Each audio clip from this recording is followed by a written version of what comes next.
Welcome back. It is Monday, June the 6th. Hope everybody had a great weekend.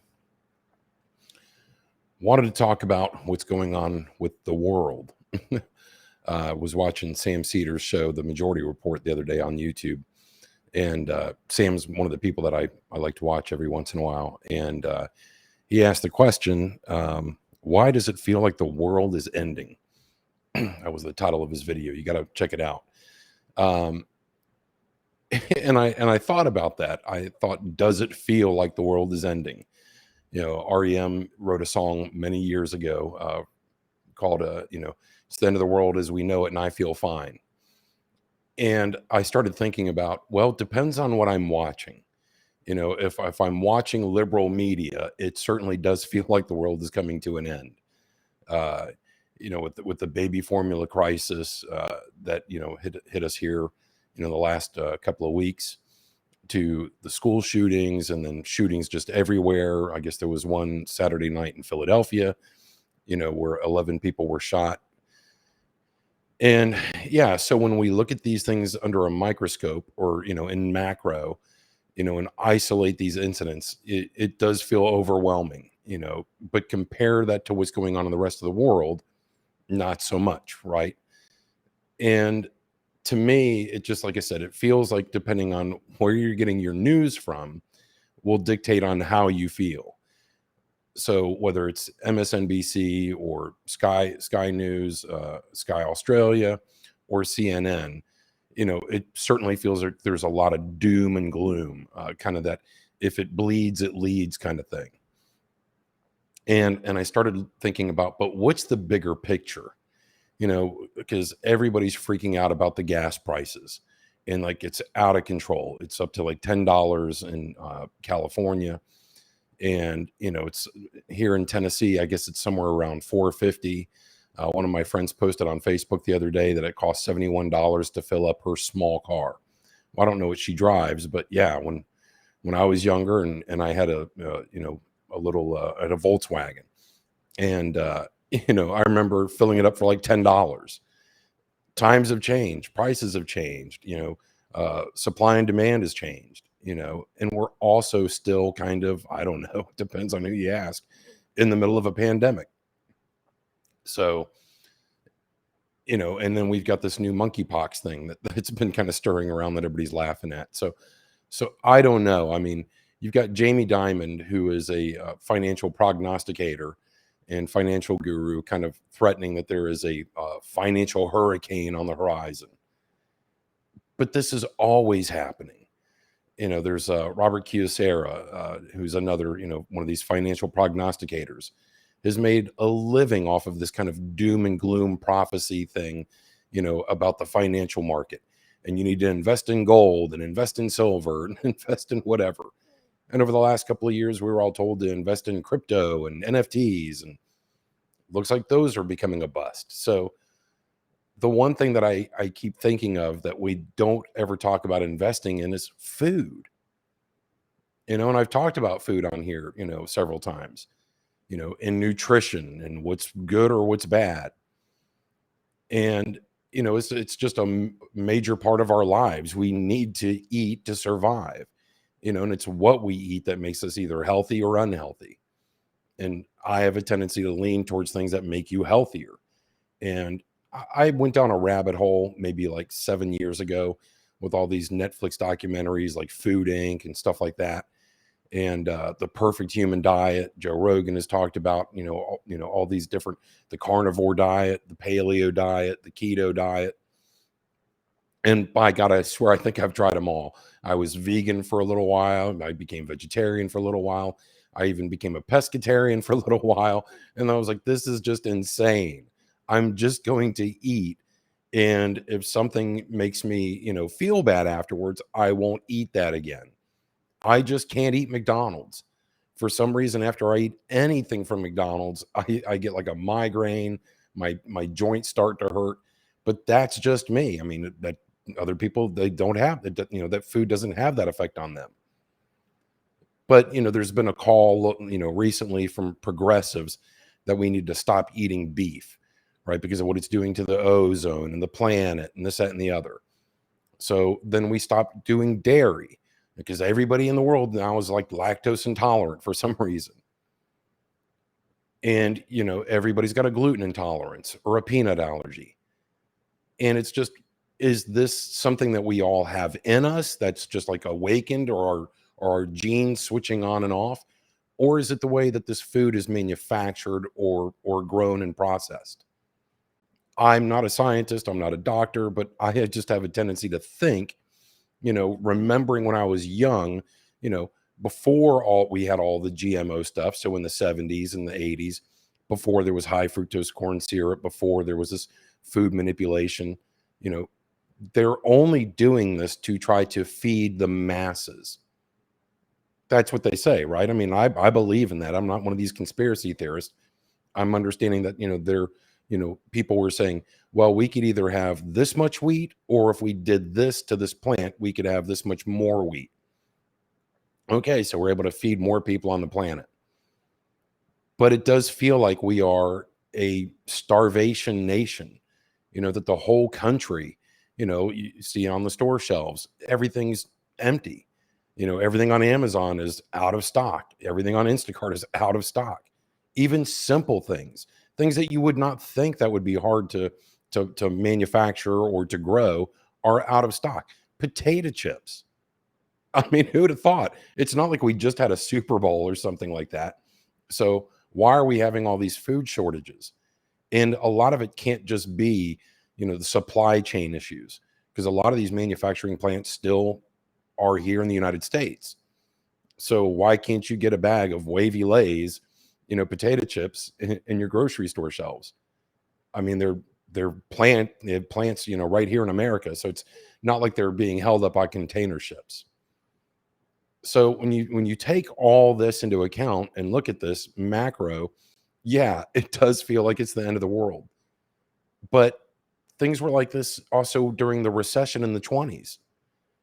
Think of what people had to go through then, when everything was, we just couldn't get things and there was no money. So that's kind of how it feels today. We see one thing on the news where they say the job market is getting better. We have like the lowest unemployment ever, but nobody can afford their rent. Nobody can afford their car payment. Nobody can afford their gas. Nobody can afford their food. I mean, bacon's up to like $10. So talking about investing in things, instead of, gold and silver and crypto, because if there were to be a financial crisis and money didn't mean anything anymore, and let's say you bought gold and silver, what are you going to use that for? You think you're going to barter with that? I have a feeling, knowing our society globally, that the world would become like Mad Max. It would become this post-apocalyptic, Walking Dead kind of every man for himself. That it would be few and far between that people will be more hospitable. I think they would be more hostile. So it's not like you're going to go, hey, I've got this brick of gold or these gold coins and silver coins that I'd like to trade for one of your pigs or something. People are just going to kill each other. So at that point, why are you wasting money investing in something that won't be worth anything? I would invest in bacon. I mean, I'm being a little silly, because this just does seem so far removed from reality. How bad things, how bad is it really out there? And I would think, just from what I see in my world here in Nashville, it's business as usual. The bachelorettes come in and they have their parties, and people are having fun going to nightclubs and all the honky tonks, and the streets are full on the weekends, and gosh, almost weekdays now, with it being summer break, of tourism, and people going to all the sites and eating all the different, cuisines here that we have in the South. So I see on the TV doom and gloom, and then I go out and walk around the streets, and it's like everything seems like it's normal. So I don't understand this disconnect. But with that, one of the things that I saw recently that just blew my mind was the answer to the how do we solve the food crisis around the world, and it was bugs. I mean, could you imagine? I mean, like, this is Joe Rogan made a living off of this stuff back in the day with with his reality show where People would eat, like horse, penises to cockroaches to whatever, for money. So what has turned into what was a game show is turning into reality. So is this a thing now? I mean, I've looked on Amazon, you can look everywhere, and you can just put in an Amazon, insects for human consumption. And my gosh, the packaging looks pretty. They look like potato chips. They look like Pringles. They look like everything else. And it's, Memphis barbecue crickets. And this seems so insane to me that we're all over the place. You know, Eat vegetables, but then you can't because they're sprayed with chemicals.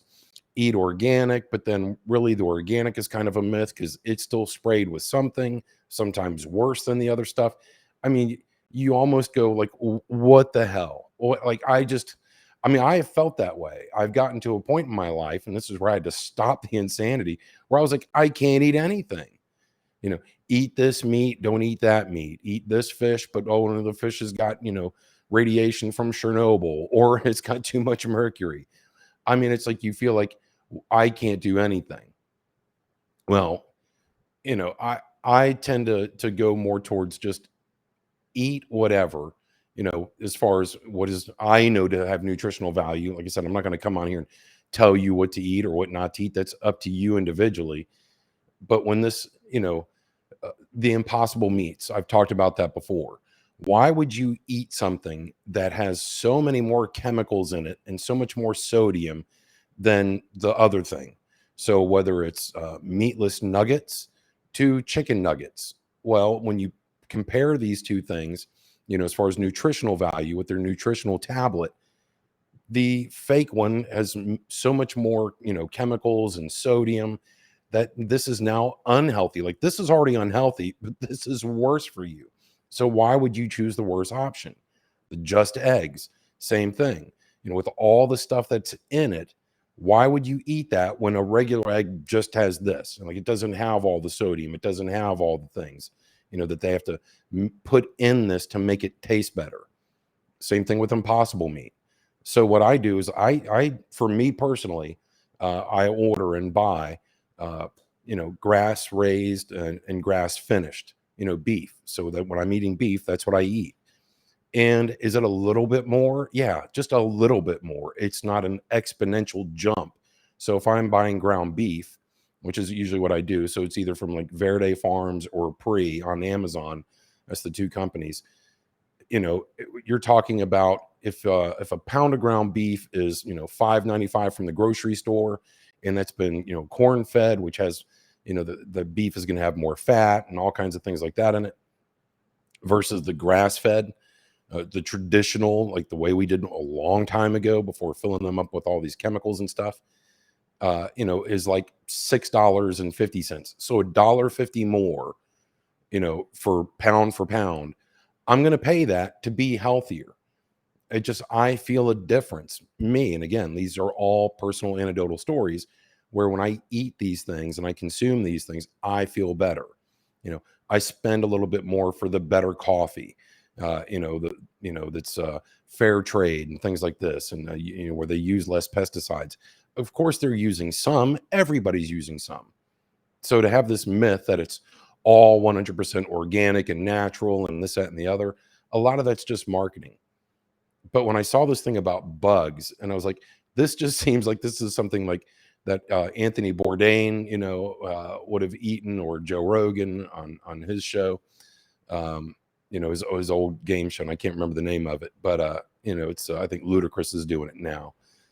Fear Factor, Fear Factor. So at that, how are we going to turn to being a planet that is eating bugs?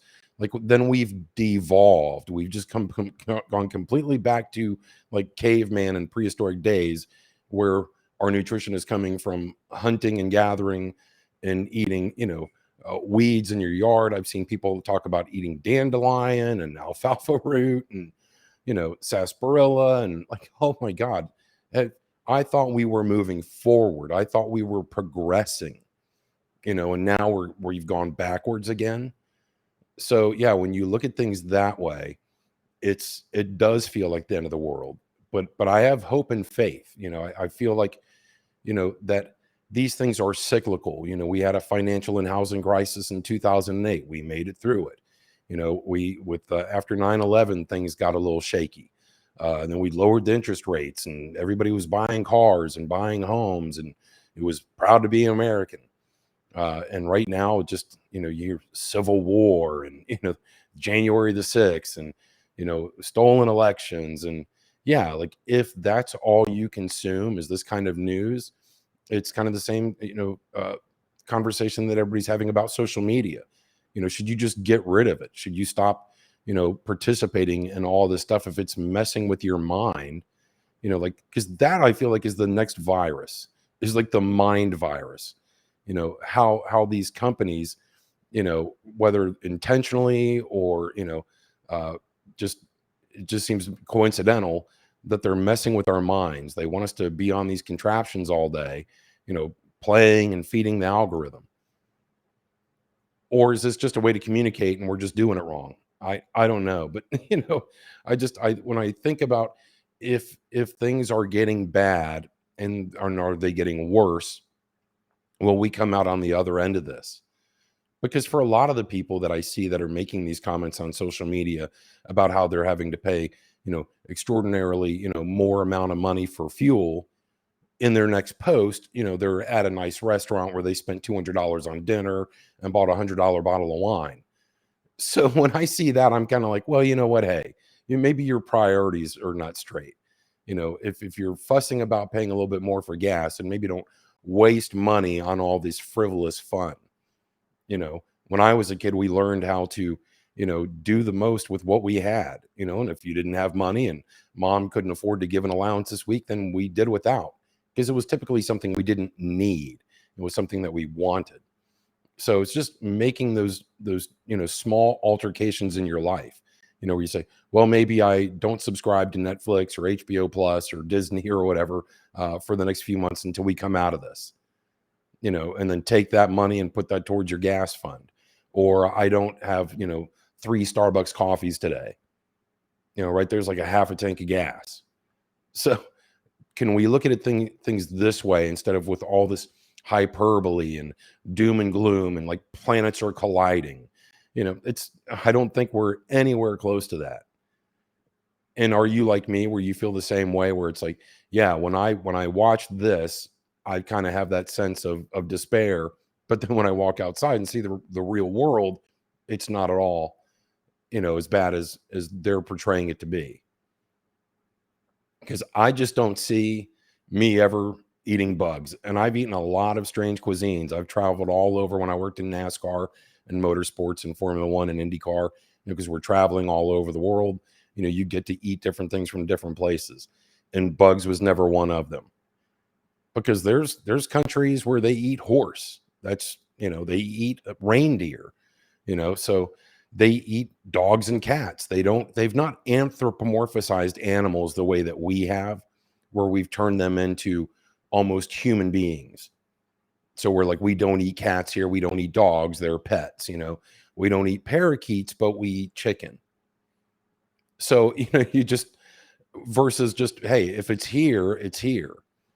Some people eat shark and dolphin, but then we're told not to. We got to have dolphin safe tuna. I don't know. I don't know what the answer is. Like I said, I'm not a nutritionist. I'm not a scientist. I just look at things rationally. If it was here, we don't eat rabbit here, but some cultures eat rabbit. We don't eat duck, because we've got Daffy, and we can't eat a character, but there's duck à l'orange. So it just depends on where you are and what culture you come from and what region of the planet you're in. Because a lot of people don't have the option to say, well, I can't eat anything. It's all my favorite friends. It's all my favorite characters. I have stuffed animals of all these things. Can't eat them. I love them. But now I'm going to eat Jiminy Cricket. And then I look at the other thing of where all these things have an environmental impact, right? That's why we can't eat beef, because the environmental impact.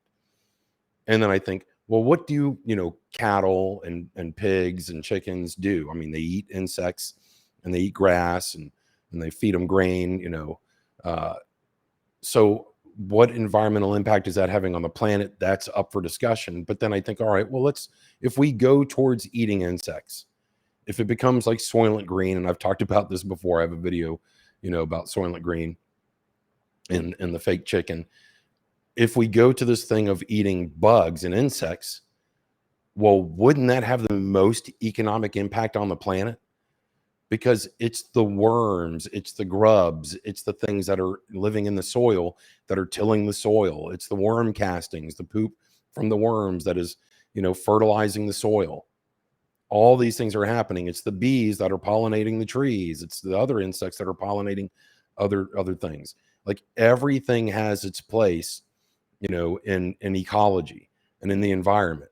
And so if we start eating a whole bunch of things that are doing something better for something else, are we going to spin out of control even faster?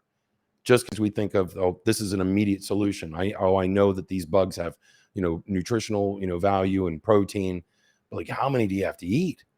Like, how many, mealworms would you have to eat to compare to a hamburger? And like I said, I mean, you can look online on Amazon and just look up, the amount of food that's made from insects. And then there's another company that I'm not going to look at. You can just look it up. They're like, if you buy this bag of bugs, here's also a recipe to make like cookies out of bugs. I'm sorry, pass. I mean, if it comes down to it, and it's like I feel like I'm on Survivor, and I this is the only option left on the world. Okay, I'm sure my palate will change, but we're not there today. Like I'm not using all kinds of weird other alternatives when we had a toilet paper shortage. I didn't go out and cut down trees and use bark or use newspapers like our aunts, like our parents and grandparents did. So are we moving forward? Are we moving backward? And then how much of this is just insanity? And how much of this is just trying to make money? How much of this is, people making money off of yours and my fears?